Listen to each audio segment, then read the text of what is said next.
I'm Greg Lallier. I'm principal at Updike Kelly Spellisy, a law firm located here in Connecticut. We have offices in Hartford, New Haven, Middletown, and next month we'll be opening one in Stores. We have a great program. This is our second Thursday New Haven chapter we're doing, which is focusing on clean technology and advanced manufacturing, but this is really clean technology. And we have two great panels. First one being ag tech, agricultural technology, and the second one being on fuel cells. But as we do every second Thursday event here at CVG, we do a 15-minute pitch session. Today we have 3 different companies coming up and giving their pitches. The first one is Alexandra Buteman from Actual Foods.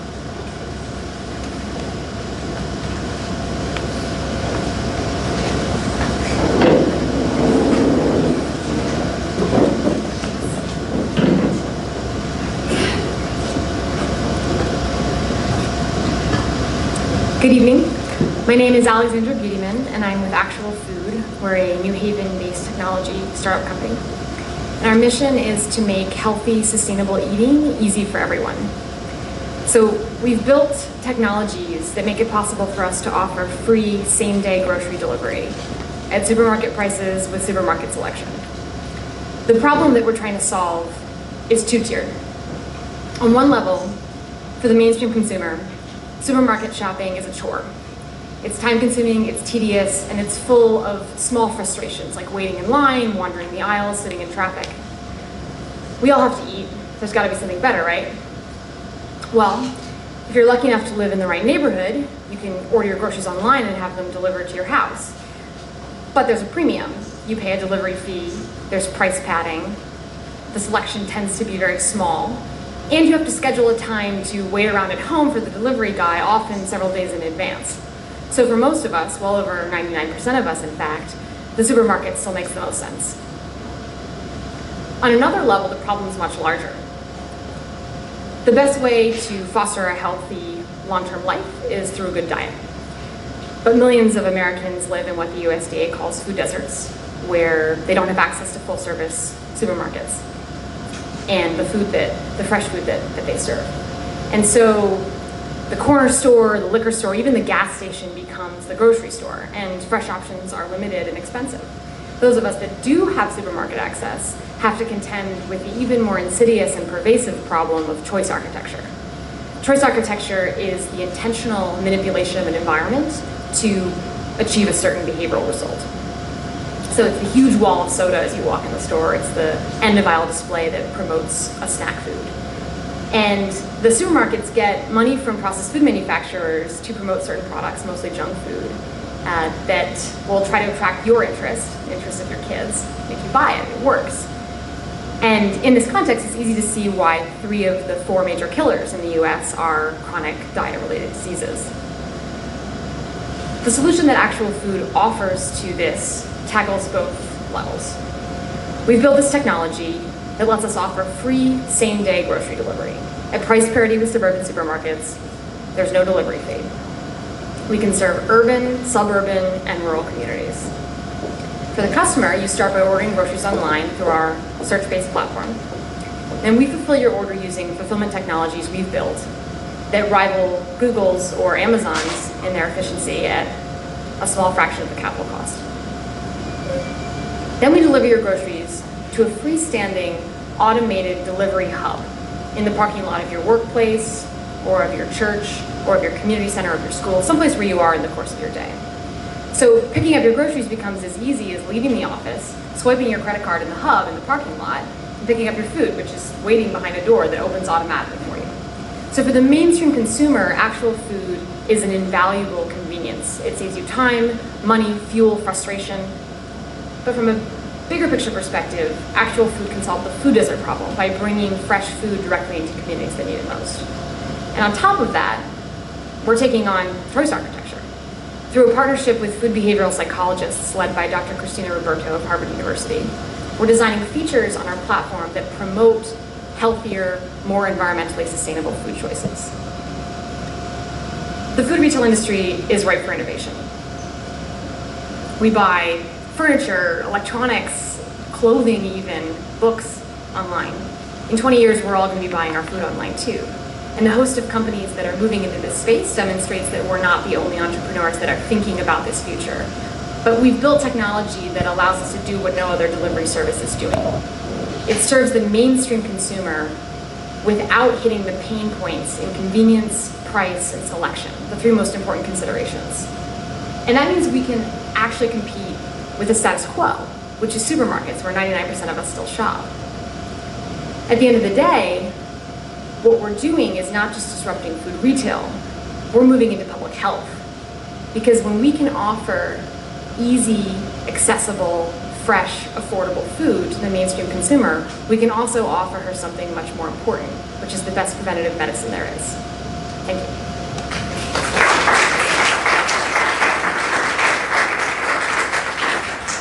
Thank you, Alexandra. The next presenter is Larry Feinberg from NIPBio.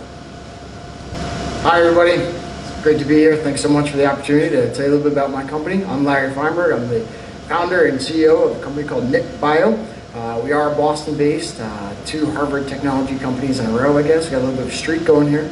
But anyway, yeah, I'm happy to tell you a little bit about my company. Before I tell you about this ultra-high fermentation technology, first I want to tell you a little bit about, it's kind of hard to see right here, a little bit about fish farming, aquaculture. You might not know this, but this is actually the largest growing animal protein sector in the world. It is growing at an annual rate around 10%. In fact, last year, 2013 is the first year we raised more fish on farms than cattle. We have about 75% of the world's fisheries are at capacity or in decline. Excuse me. Yet fish eat fish, and there's not enough fish left in the ocean. So, we have a real problem here. We have a real shortage of protein to feed a protein sector that is probably one of the best solutions to feed a world's population. It's 7 billion people, rising to 9 billion. 3 billion people moving to the middle class. So, to keep up with this demand, we're kind of backfilling the shortage of protein by offering soybeans. Soybeans are an incomplete solution at best. They're missing amino acids, they cause stomach inflammation and other problems. So what we're going to offer here is a technology that's ultra high efficiency, very fast compared to some of the other technologies that are out there, that is healthier and more nutritious and cheaper than some of these alternatives out there. So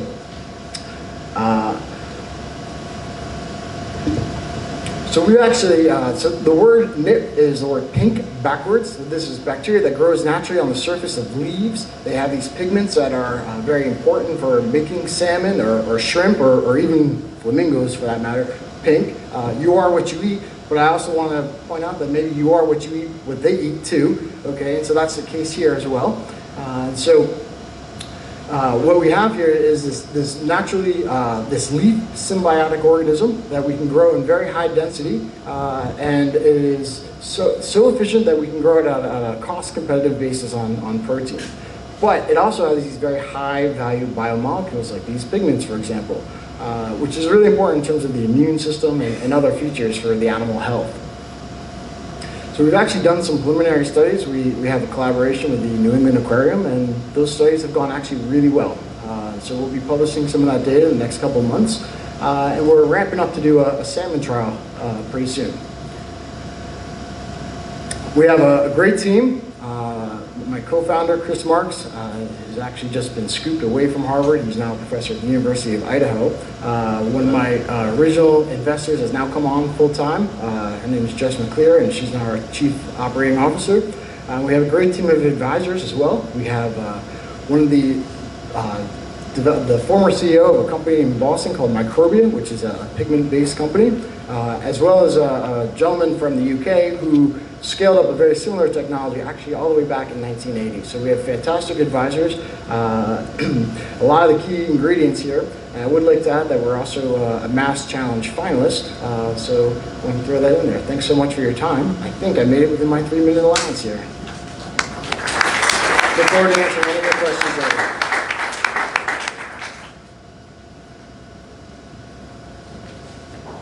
Thanks, Larry. And lastly, we have Richard Fu for an Aggravation.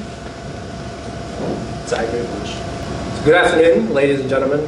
My name is Richard Fu, president of Aggravation. And It is my pleasure to be here at this important intersection of food and energy production. And I would like to start out my talk with a couple of questions. How many of you have had lettuce or some form of greens in the past 3 days? And I see a lot of you have. But how many of you have, how many of you knew that 98% of those greens you just consumed came from either California or Arizona? And I see the less hands going up. And this is the opportunity I want to talk about. So in the past several years, there has been a surge in investment in the food and ag tech. Between 2012 and 2013, there has been an increase in 150% increase in investment by Silicon Valley because of this crisis in food. And you can imagine, so one more piece of information is that almost 98% of food we consume here in Connecticut came from out of state. So that is only 2%, merely 2% self-sufficiency. So you can imagine what would happen to the price of food should the lingering drought continues on in California. So this is the opportunity we are addressing today. Aggravation is a company that's engaging in design and distribution of indoor vertical farming equipment and systems. And indoor vertical farming is a new method of food production where we utilize the volume of the space by growing vegetables in vertical rack, as you can see over there, instead of the area of the space. And the vegetables are grown in a controlled environment where temperature, humidity, and carbon dioxide levels are optimized for the plants. And also mechanically shielding the pests, so we do not have to use any pesticides. So vertical farming, we are in the process of actively discussing with the City of New Haven currently to establish the first pilot scale facility over there with the co-locating the vertical farming facility and the retail market. So vertical farming, again, we have introduced the state-of-the-art LED technology where the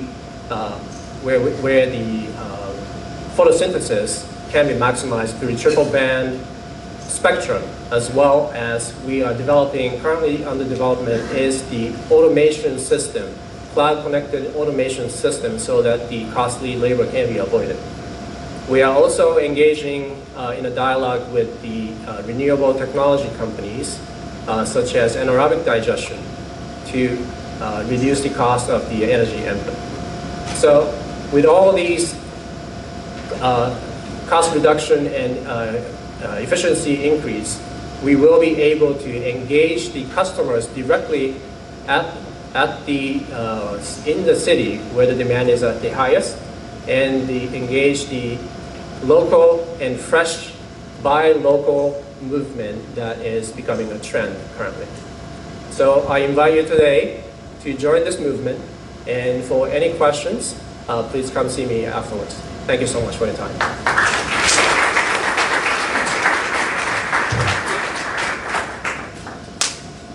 Thank you, Richard. And that concludes our pitches for today. And now it's my turn to introduce Constantine Drakonakis from Launch Capital, located here in, it's not here, but locally in New Haven. And he's going to chair and moderate our next discussion on AgTech. Hi everyone, how's everybody doing? Thanks for coming. I'm going to ask my panelists to come up because I'm not going to really give any sort of primer or anything like that. I'm just going to get right into it. But I mean, I guess I'll start, and just tee this up a little bit. So, give you a little background on Launch and myself. So I'm with a firm. It's actually a little bit different than most venture funds. We're actually a venture firm that's affiliated with a family office. And in that regard, it allows us to look at a lot of these sort of more impact style type investments. And so clean tech's always been of interest to me. My background is I'm an environmental engineer. I went to the Yale Graduate School, the Forestry and Environmental Studies School. And while I was there, I was actually writing a business plan for a fish farm. So I thought that was a pretty interesting slide you put up there, because when I was there in the early 2000s, the state of the world fisheries markets were, abysmal to say, the least. And now they're even worse, right? And they're going to continue to get worse.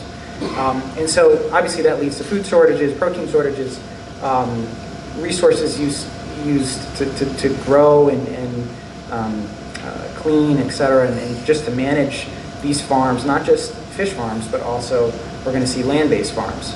And how it's all integrated, and that's really the key, I guess, from an industrial ecology perspective, how it's all integrated in a cycle of use and feedback loops, et cetera. That's what makes clean tech so interesting and so vertically integrated and in so many different ways. And it also makes it a very great investment opportunity because of these feedback loops. So I think what's interesting over the last couple of years with the drought that's happening in the Midwest, I don't know if you guys have flown out there, but you literally just see anything west of the Rockies. The reservoirs are bone dry. You can see the intake pipes, you can see the docks. There's no snow on the mountains. And towns and the agricultural communities surrounding those towns are disappearing. Will it come back? Maybe, if we get a couple of good wet seasons to recharge the aquifers and all of that. But I think what I want to ask these guys today, and then spend the time letting you guys ask the questions, is to look at clean tech, specifically ag tech, from the sustainability perspective. So I'm joined here today by three great panelists. Lance Donnie's the CEO and founder of On-Farm Systems. Blake Sturkey from Turning Earth. And, Greg. Say your last name? Greg Peckham, thank you. From Sustainable America, who's a director of investments for Sustainable America. So I think, maybe we'll just start with Lance, because you're right next to me. But from the sustainability perspective, how is sort of the Internet of Things, data analytics, an opportunity, and what's just going on in the space in general? So if you look at sustainability, and so we're a software company that focuses on an Internet of Things platform and big data for ag decision making. So if you think of it from a sustainability perspective, most farms, large-scale farms, report their use of water, pesticide, nitrogen, other types of things manually. So you've got somebody that may be working in the field making $10 an hour that you're relying on for them to fill out a form to say I applied, half an inch of water, quarter of an inch of water on my crop. And so if you look at large firms like Walmart and others, they really want to see reliability in their sustainability metrics. They want to see reportability, consistency, timing, those things that are metrics. And I think that's common in a lot of different firms. And so when we think about sustainability from an Internet of Things platform, the Internet of Things concept and connected devices enable the automated collection of data from the field. So we have things like flow meters and soil moisture sensors and fertilizer distribution systems where we can actually record the amount that was exactly applied to that crop, at what time, who did it, or how long it ran, and so forth. And so if you want true, clear sustainability metrics, that can be driven from the field, utilizing the Internet of Things as a concept, and do it in a reliable way, which provides great comfort to large organizations if that's an issue for them. Greg, you want to comment on some of the stuff you're seeing? Yeah, sure. I would echo Lance's point. I came over to doing sustainable energy, sustainable agriculture just a couple of years ago. And I think here in the US we have this paradigm that we do everything on the cutting edge, or that we are fully modern. And it's just not that way. I've discovered really quickly that agriculture in particular, even though it's a large, massive business in this country, has a long way to go with a lot of low-hanging fruit around sustainability issues, water, fertilizer, pesticides, a lot of these inputs that go into ag, it's not a huge leap to think that we can do it better with less.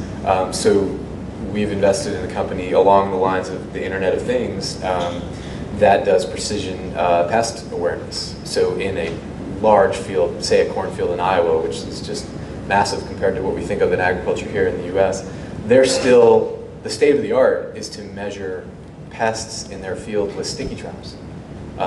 They're glue traps, boxes. Every 3 weeks they go out, they check, and they see what kind of pests they have going on. Well, as you can imagine, if you catch on 3 weeks late, you've already got an infestation, and now you have to blanket your field with pesticide.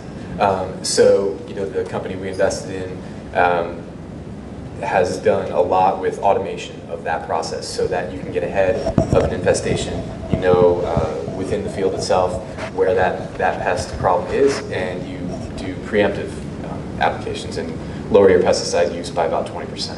So I think that those kind of things are out there. Lance is doing that kind of thing with his company. I mean, not pesticide specific, but so I think the sustainability around ag tech is really here. Blake, you know, your company, Turning Earth, is really a true like industrial symbiosis play, right? So why don't you tell us a little bit about it and how it plays into sustainability? Sure, yeah, I'd be delighted to do that. So, you know, just by way of background, so Turning Earth, what we do is we're a developer, owner, and operator of integrated organics recycling facilities. So our first facility, we're in the development process currently on a facility in Southington, Connecticut. That was a project we announced late last year in partnership with a company called Covanta Energy, a large waste-to-energy company. That project, we're through the local permitting process and on track to commence operations there early 2016. So these facilities, they have an agriculture component, a sustainable agriculture component, although it's not really the focus of our business. We refer to these as integrated organics recycling facilities in the sense that we're very focused on taking what is currently being treated as a waste, but in fact is, you know, we view as a resource, and that is organic matter, whether it's food waste, leaf and yard waste, that today, by and large, food waste, for example, over 95% is either landfilled or incinerated, and that material has value. So what we're seeking to do is harness both the economic as well as the environmental value that resides in that material. And so specifically, to try to make us, to make this somewhat brief, what we're seeking to do is power our facilities with an anaerobic digestion technology. In fact, it's an integrated technology, so it integrates anaerobic digestion and in-vessel composting to extract energy potential from this material, then convert the biomass into soils. And where the agriculture component fits into our business model is to the extent that we're taking our biogas and combusting it to produce electricity, we'll do so in combined heat and power gensets. And that as the name denotes, produces heat, which is obviously a valuable resource. And so as we spent time developing this business model, we looked at a number of different ways that we might monetize that heat and use the heat. And ultimately where we came out in terms of seeing the most value for probably a number of different reasons that have been touched upon by some of the folks that were speaking earlier, is that you look at the current food system and where food is being produced relative to where it's being consumed, and there's this tremendous demand for local agriculture, and the markets that we are most focused on, many of which are in New England. CEA agriculture, greenhouse growing, heat's a significant cost component, in fact very significant. So the opportunity to produce heat very efficiently by virtue of this sort of a closed loop system, it's almost it's a byproduct in many ways, and to use that to lower the cost of production, was something that we thought made sense. Got it. So, you I was want gonna- actually, I was going to bring up, you brought up your point of water, Yeah. right, in the West. And so I'm from California, and so we're in the middle of a drought, one of the most severe droughts, and I grew up and was raised in California, farming family, and it's one of the most severe droughts we've ever seen. A whole state, the entire state of California is in a severe or extreme drought conditions. We've got farms that are pulling water from 2,000 feet from the aquifer. So huge problems, and a lot of that's brackish waters coming up. It's a challenge. So one of the things that on big data is I'm going to bring the snow and the big data together. See how that goes. So one of the things that we're working on with IBM actually is can we use analytics, sensors, and weather forecasting? I know one of the things we talked about was climate change. How does that impact a farming decision, right? So we're working with IBM and the University of Georgia, down in Georgia, in order to provide, to look at the weather and look at the crop at the stage of development that it's in, and the soil and the conditions that that crop's in order to provide a continually updating prescription to the irrigation equipment. So it actually, the machine learning, the algorithms churn through the weather data and put out the exact amount of water a crop needs at that time. So in Georgia, there's 1 million acres of cropland. 40% of the land in Georgia is used for agriculture. And it's a huge problem for them in this Flint River area, which is an environmentally impacted area. And the university did a study, and they believe that this type of technology can save 15% of the water that farmers use in that area. So, what does 15% of water mean in ag? 70% of the global fresh water is used for agricultural food production. That's for the crops, the beef, for washing things down. It's a big number. But 17 or 15% in Georgia is 50 billion gallons a year. So if you think of it from the city perspective, it's the 10 largest cities in the state of Georgia, Atlanta, and the other 9 cities that make up the 10 largest cities. It could supply water for every person for the entire year. So, there's huge opportunities. You think, well, water's kind of free. In a lot of places, I know you had a lot of snow here. Please ship some our way if you get some chance. But we gladly accept it. I'm waiting for the pipeline to go from West Coast to East Coast to West Coast. But that's a huge impact, right? And you talk about sustainability and big data. There's opportunities to use big data and sensors and other things to really have an impact in farming today, not in 20 years, but today. So I want to open it up. I have more questions, but I want to open it up to you guys, because that's why you're here, right? And anybody have any questions they want to ask? Otherwise, I'll keep going. Okay. You have a question. Is hydroponics look into this at all? And is hydroponics a part of the puzzle? So our greenhouse partner is he happens to grow hydroponically. So specific to our model, the most closed loop opportunity is if we can use the electricity we produce for supplemental lighting, use compost to the extent that the growing is taking place in a soil-based medium, and then use the heat within the greenhouses.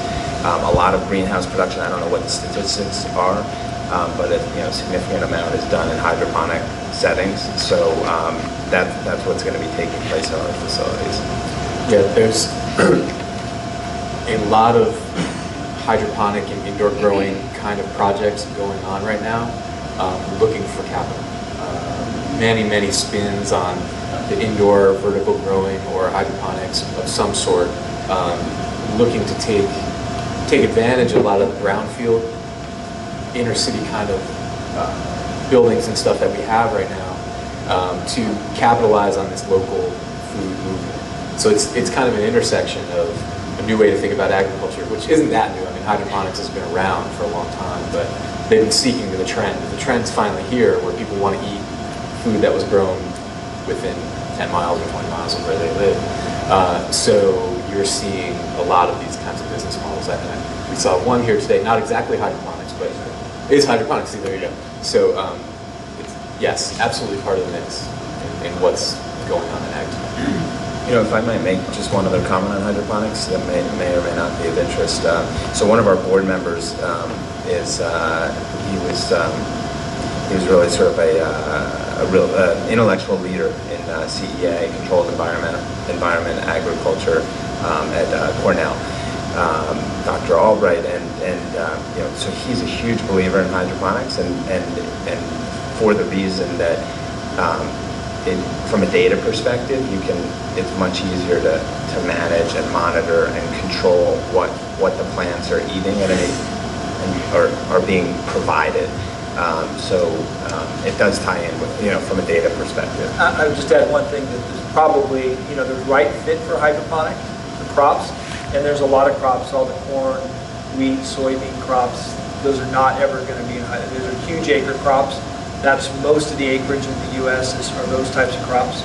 So I mean, I'm not a hydroponic guy, but I'm saying that there's, you know, for the right, it's a niche. It's like organics, and I think it's a small part of that big food puzzle. And the appeal there on the business model is the amount of crop turns you can get a year. And you probably get a good, it's a high value crop. That's right. If you know, I don't know, if you're growing lettuce, if you don't have a drought, you're growing lettuce in California, how many crop turns do they get a year? Well, you can grow lettuce in like 30 days. Right. Yeah. But you know, they accelerate. You could get down to 7 days Wow. in lettuce in some of these models I've seen. I don't know that they're proved out, but that's what they're shooting for. So it's volume. Is desalinization considered part of the California experience? No, we don't use desal at all, really. And part of it is just for ag, it's the cost. You know, the cost of desal is pretty high. And so I've seen, you know, $600 to $1,000 for an acre foot, and really we're paying that today in some cases, which is very unusual. But if that sustains, I think then the economics come into play. But you know, if you have this cyclical where, you know, you can't get water and then you have enough water, there's really not enough initiative there for a grower to invest in desal. Well, if it stays that way, then I will agree with you. What about it? I mean, if the seas are rising and the temperatures keep rising, isn't there some kind of an offset that you could invest in it? There's a tipping point, of course. Yeah, it's just not, we haven't seen it yet. But there's a tipping point. And I think there may be a bit of a nuance to this discussion about desalinization. In Southern California, in San Diego, for the residential water market, they are building a big desalination plant. It won't be done for another 3 or 4 years. Yeah. But I don't think it's not meant for agriculture. There's also a challenge in ag. I mean, like I said, we use a lot of water. So I'll give you an example. An almond, okay, uses about a gallon of water to grow an almond. Right? 1 gallon for 1 almond.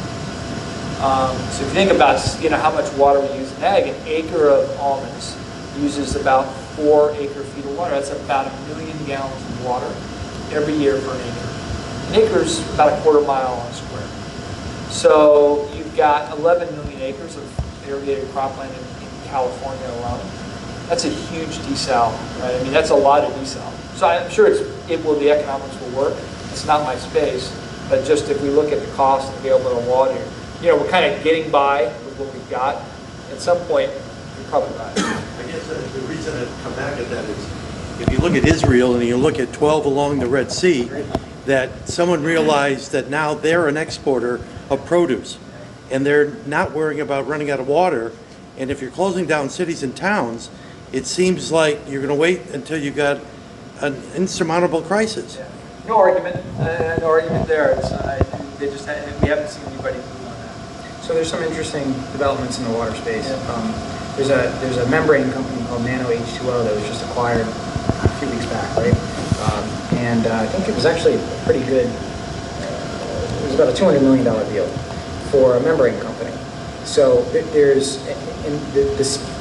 Really, that's where it's all going to lie, right? Because desal today, I think 70% of the market's in the thermal conversion of water, and that's very energy intensive and very costly. Where we're going to see a phase shift is with these membrane technologies, with advanced nanomaterials coming into play as part of the fabric of these membranes. Once that occurs, and it's starting to occur, we're going to see a real price drop in desal from a reverse osmosis perspective. And that, I think, but that's, I don't know, a decade or more away.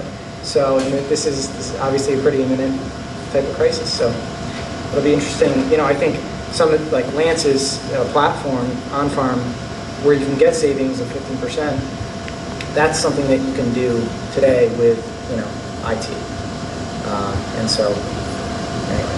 Who acquired that nano water? Spacing on the name. Was it a bigger company in the U.S.? No, I think it was actually a Chinese company. Yeah. So it'll come to me.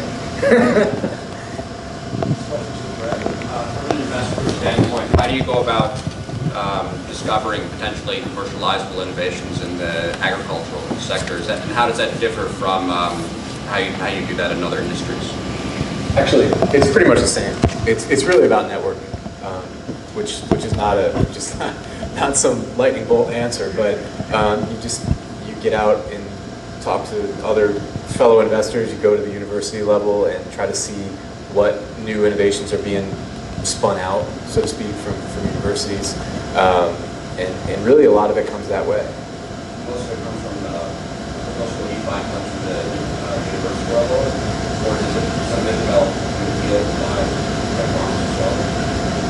I haven't seen much developed by farmers themselves. I think a lot of the tech gets spun out of universities and then teams are built around it. But I think Lance really would be... Entrepreneurs, yeah, typically if a farmer, you do see some of that entrepreneurial at the farm level, but oftentimes that stays there. Yeah. Every once in a while you see someone that's usually the younger generation, they get the idea, they'll try it out on their local farm, kind of prove it out, and then they'll spin it out as a business. So I think we have time for maybe one more question. Yeah. Since the topic of hydroponics came up, I just want to give some numbers. For hydroponics, I think it was you, gentlemen, asked the question. So, in some estimate, the hydroponically grown vegetables, some studies have shown that it uses 90% less water compared to the field grown, simply because the water is continuously recirculated and recaptured in some instances. And in case of vertical farming, just to give you some kind of yield comparison, about 3,000 square feet facility, which is actually smaller than this room, is produces equivalent of somewhere around 1 acre of farm in California. So that is a lot of produce in a small space, small footprint. So that is something else I just wanted to Okay, one more question. You had a question, right? Sure. This is kind of related to the previous question, but you've each sort of alluded to inefficiencies within agriculture in the U.S. And I get it on the water side because of the whole tragedy of the commons thing, but I guess I'm wondering if you can speak to what other sources you think are barriers to innovation within the space. I'm happy to say, go ahead. Yeah, well, we'll probably end up saying the same thing. At least for me, by way of reference, some of the companies that we have invested in that are trying to sell to farmers have mentioned that farmers being kind of a very risk averse and conservative kind of group of people need to see 5-10 years worth of data, and typically handed to them by some trusted source. John Deere, Cargill, somebody like Universities, that. Yeah. Universities, Ohio State, whatever, whoever, Nebraska, whatever, before they really want to take a chance on something new. But I think the challenge is we're coming up on some really pretty big pain points now. So how do we get over that? And Lance is There's a couple of hurdles, right? So I like to say all farmers are from Missouri. Like, the show me that it works, and then I'll buy it. Right, so there's some in other than water, which is I won't call that a hurdle. It's just, we get what we get, and we try to be efficient with what we have. Telemetry is a problem in the field. We don't, in many rural areas, we don't enjoy 4G, right, or even 3G access. So if you're trying to move sensor data, equipment data around, it's a challenge. And so innovation, there's certainly opportunity for big innovation around better telemetry. And the 900 megahertz and 2.4 gigahertz, which we all use for normal wireless connectivity, doesn't go through a crop canopy because of the water content in the crop. It just kills it. So there's huge opportunity there. And then there's huge opportunity in lowering or commoditizing the cost of things like sensors. Right now, the companies that we deal with, there are some lower end, less expensive sensors that are less accurate. And then the more accurate sensors, the more advanced sensors are $1,500 for a single sensor, right? So that's a pretty big investment. If Intel or somebody like that decided they wanted to build sensors in the ag space, you know, you'd have orders of magnitude of, you know, of cost saving there, right? They would engineer out those things. That hasn't happened in ag. So there's huge opportunity for those things, and we think there's huge opportunities for data, right? I mean, we are collecting millions and millions of sensor readings every month, and you think about like a big data problem, you know, we've got all those different sources. It becomes a very interesting opportunity. What do the sensors measure? They measure, well, sensors measure a number of different things, right? So everything from the soil moisture level, the temperature of the soil, the salinity of the soil. We've got sensors that measure air, you know, weather sensors. We've got sensors that measure equipment conditions. Is your pump vibrating? Is it hot? You know, are you having problems with your equipment? So they, you know, we have today, I think, over 200 different sensor types that we pull in data from. So it's a pretty broad spectrum. Okay, so Greg, Blake, Lance, thanks so much. So I thank our panel.